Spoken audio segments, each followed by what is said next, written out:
Hi, నిన్న నుంచి T20 world cup start అయింది. నిన్న 3 మ్యాచ్లు జరిగి ఆ 3 మ్యాచ్ల విషయాలేంటో తెలుసుకుందాం. ఫస్ట్ మ్యాచ్ సంగతికి వచ్చేస్తే పాకిస్తాన్ వర్సెస్ నెదర్లాండ్ మ్యాచ్ జరిగింది. ఇందులో నెదర్లాండ్స్ 147 రన్స్ చేసింది. ఆ 147 రన్స్ కొట్టడానికి పాకిస్తాన్ చాలా ఇబ్బంది పడింది. నెదర్లాండ్స్ వాళ్ళు ఎక్కడా గివ్ అప్ ఇవ్వలేదు. 14 ఓవర్స్ దాకా వాళ్ళే మ్యాచ్లో ఉన్నారు. ఒక డ్రాప్ క్యాచ్ వల్ల మ్యాచ్ సినారియో మొత్తం మారిపోయింది. లేదంటే పాకిస్తాన్ ఈ రోజు ఇంటికి పోయేది. ఇక next match West Indies versus Scotland. First batting చేసిన వెస్టిండీస్ 182 రన్స్ చేసింది at the loss of 5 wickets. ఇందులో షమి నెట్మేర్ 64 రన్స్ కొట్టాడు 36 బాల్స్లో. చేసింగ్కి వచ్చిన స్కాట్లాండ్ 147కే ఆల్అౌట్ అయిపోయింది. ఇందులో రొమారియో షెఫర్డ్ హ్యాట్రిక్తో పాటు 5 వికెట్ ఆల్అౌట్ తీసుకున్నాడు. మొత్తానికి ఈ మ్యాచ్లో 35 రన్స్ తర్వాత వెస్టిండీస్ టీం గెలిచింది.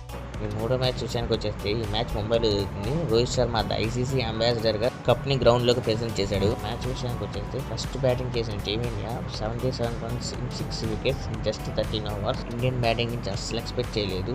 ద లోన్ వారియర్ ఆఫ్ సూర్య అందరూ కలిపి 74 రన్స్ కొడితే సూర్య ఒక్కడే 84 రన్స్ కొట్టాడు. అసలు ఏమన్నా షాట్స్ ఆడాడా, మధ్యపోయేలా ఆడాడు.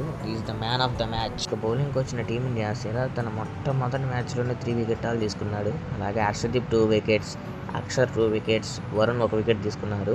ఈ మ్యాచ్లో కన్విన్సింగ్గా ఇండియా 29 రన్స్ తేడాతో గెలిచేసింది.